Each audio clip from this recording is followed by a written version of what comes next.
Hello दोस्तों, मैं doctor Chandrashekhar महाविंदवासिनी अपने नए विचार नए मंदिर नए फिर उपस्थित हुआ हूँ। आज दसनीपुर गांव में आया था और सचमुच मैंने कहा नहीं, यहाँ पर कोशिश किया करता हूँ कि रोज़ आने को चक्कर में आता हूँ, लेकिन कभी कभी कहीं न कहीं व्यस्तता हो जाती है जिसकी वजह से नहीं आ पाता। लेकिन हाँ, मेरी तरफ से पूरी कोशिश रहती है कि शाम को दोपहर में 2 से 3 से लेकर 5 बजे तक मैं जरूर आता हूँ।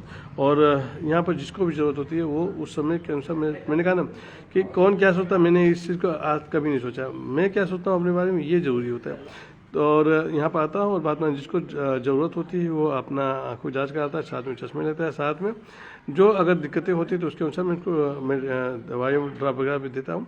हाँ, उसके अनुसार प्रभु की कृपा रही है कि मैंने जो भी लोगों को मैंने जो चीज़ें दी हैं, दवाइयाँ दी हैं या जो चश्मे दिए हैं, प्रभु के पास से आज तक कभी उसमें कोई फॉल्ट नहीं आया। तो ये चीज़ें प्लस के पॉइंट मेरे लिए रहा। और दसनीपुर गाँव की अगर मैं बात करता हूँ तो लगभग आज 2.5 से 3 साल मेरे को यहाँ पर हो गया। और मैंने इस चीज़ महसूस किया कि यहाँ पर जो भी लोग हैं सच में काफ़ी अच्छे लोग हैं और सच काफ़ी व्यवहारिक लोग हैं। क्योंकि देखिए, मैंने कहा ना, पैसा ही सब कुछ नहीं होता है भाई। यहाँ पर स्थिति ये है कि यहाँ के लोगों का दिल बहुत अच्छा है। वजह क्या है कि मैंने कहा ना कि देखिए, मैं एक बिजनेसमैन हूँ, तो मैं हमेशा सोचूंगा ना भाई, मैं हमेशा सोचूंगा भाई कचौदान कम हो सही काम हो मैं। और इसकी वजह से मैं यहाँ पर अपने स्तर से पूरी कोशिश करता हूँ जितना वाजिब दाम लिया जाए। और इनके साथ वो चीज़ें फीलिंग मेरे अंदर आती नहीं, क्योंकि मैंने कहा यहाँ पर लगभग शायद ऐसा कोई घर होगा जिस घर में मेरे एक चश्मा या 2 चश्मे न गए हों।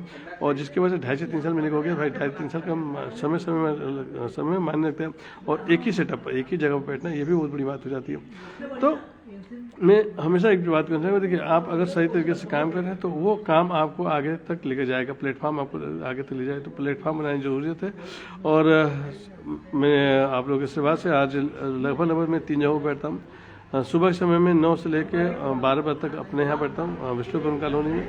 फिर 3 से 5 बजे तक दसनीपुर आ जाता हूँ और फिर 5 से लेकर रात में 9 बजे तक हरिचंद पीजी कॉलेज के पास डॉक्टर बंगाली डॉक्टर हैं, उनके जस्ट बगल में बैठता हूँ। मतलब 3 घंटे, मतलब कि 3 जगहों पर मेंटेन करता हूँ और पूरी कोशिश करता हूँ कि तीनों जगहों पर सुचारू रूप से करूँ। मैंने कहा ना कि थोड़ी सी अभी सोर्स ऑफ इनकम कम है कि मैं अपना स्टाफ नहीं पा रहा हूँ। अगर भगवान ऊपर ने आप आशीर्वाद रहा, आप लोग आशीर्वाद रहा तो बात पर नहीं, मैं कोशिश करूँगा कि हर जगहों पर मैं एक स्टाफ जरूर करूँ। भाई ठीक है, समय लगेगा भाई। मैंने कहा ना, प्लेटफॉर्म बनाने में इतना जल्दी नहीं बनता है, उसमें धीरे धीरे समय लगता है। प्रभु ने कृपा किया और ठीक ठाक सब व्यवस्था है, तो मैं तीनों जगहों पर एक स्टाफ जरूर रखने की कोशिश करूँगा कि तीनों जगहों पर सिर्फ मैं अपना समय दूँगा। मैंने एक स्टाफ रख दूँगा, फ़ायदा क्या होगा कि भाई कोई अगर बता देगा नहीं फिलहाल भैया डॉक्टर साहब इतने बजे इतने बजे तक यहाँ पर बैठेंगे या आप इतने बजे आप आइएगा, तो वो आपका जांच कर देंगे, चश्मे दे देंगे। तो इससे मुझको फ़ायदा क्या होगा कि एक सोर्स ऑफ इनकम और अच्छी बनने लगी। लेकिन अभी उस टाइप को बन नहीं पा रहा, इसलिए अपने ही अकेले दौड़ना पड़ रहा है। तो ये सब चीज़ें, हाँ मैंने कहा ना कि मैं मेहनत से कभी पीछे नहीं हटता हूँ। और प्रभु की आशीर्वाद रहा है कि मैंने जीरो से कभी नहीं कहना। लोग एक बार जीरो से स्टार्ट करते, मैंने कई बार जीरो से स्टार्ट किया। और मैं अपने अंदर से मैंने कहा ना कि लोग क्या कहेंगे कैसे कहेंगे, मैंने कभी नहीं सोचा। और लोगों का काम है कहना, कहने दीजिए। आपका काम है, आप मैंने कहा ना, आपको अपने परिवार की जिम्मेदारियों को निभाना है और उनको भरण पोषण करना है। तो आपको अपने अनुसार एडजस्ट करना पड़ेगा। और बार बार मैं एक बात हम सबसे कहना चाहूँगा कि देखिए, जो लोग भी प्राइवेट काम कर रहे हैं उनको लगता है कि प्राइवेट काम 7,000-8,000 जो भी पा रहे हैं उनको बड़ा अच्छा लग रहा है, क्योंकि अभी उनको लग रहा है कि भैया चलो आराम से पढ़े ज़िंदगी, कि सुबह अपना 9-10 बजे तक आएंगे, शाम को 5-6 बजे तक चले गए, 8 बजे चले गए, शाम को मेरा वो ड्यूटी पूरा हो गया, मेरा पेमेंट बन जाएगा भाई, जाहिर सी बात बन जाएगा। लेकिन क्या कभी किसी ने सोचा है कि ये जो 8,000-9,000 आपको अभी तो लग रहा है, क्योंकि ये जैसे जैसे समय बढ़ेगा वैसे वैसे आपके पैसे की वैल्यू धीरे धीरे कम होती चली जाएगी, धीरे धीरे कम होती चली जाएगी।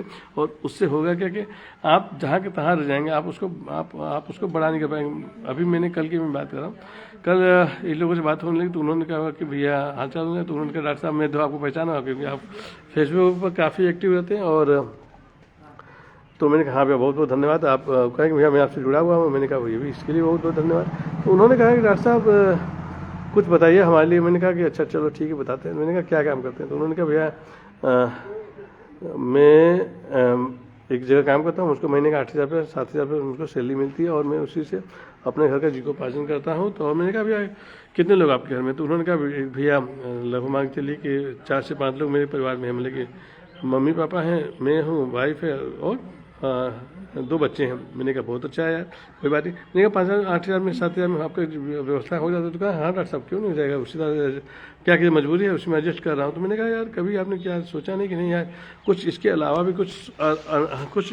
कुछ काम किया जाए।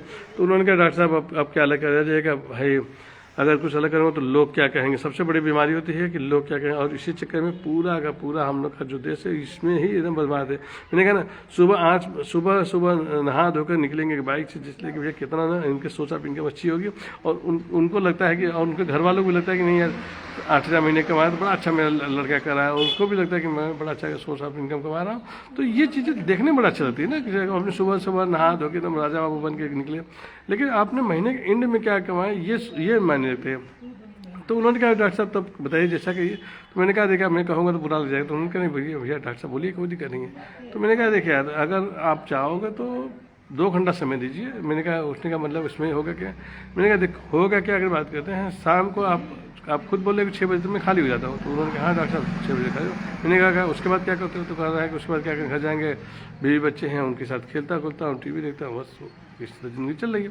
तो मैंने कहा इसी को तो आप गलत करें, आप 6 बजे घर चले जा रहे हैं तो आप अपने घर वालों आप देखिए कि आपके एरिया में क्या हो रहा है। मतलब अगर नॉर्मली अगर बात करें सिर्फ 2 घंटा 3 घंटा अगर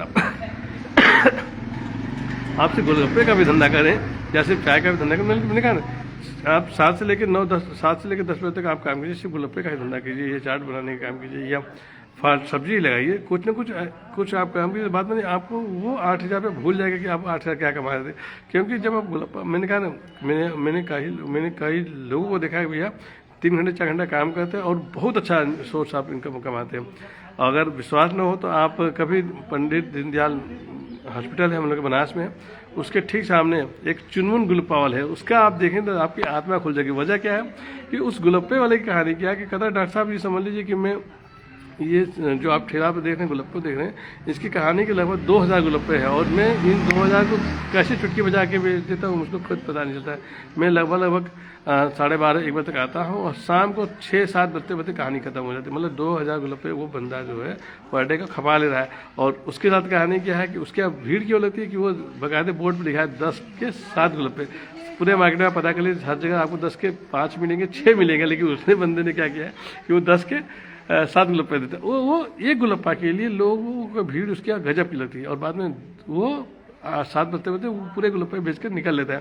तो बातचीत हो लगी तो कहा डॉक्टर साहब ये स्थिति है, और मैं मैंने कहा क्या कहानी। भैया कह रहा है कि भैया मान लीजिए कि अगर 1,500 से लेके 2,000 के बीच में अगर मेरा नहीं बचा, मतलब 1,500 रुपये अगर मुझको नहीं बचा तो समझ लीजिए मुझको तो दिक्कत हो जाएगा। मैंने कहा क्या बात है। कहा हाँ डॉक्टर साहब बात नहीं, अगर मैंने कहा ना किसी को शंका हो तो आप जाकर वहाँ से बात कर सकते हैं, उस लड़के से मिल सकते हैं, तो मैं आप उसके लिए वीडियो बना कर दिखा दूंगा।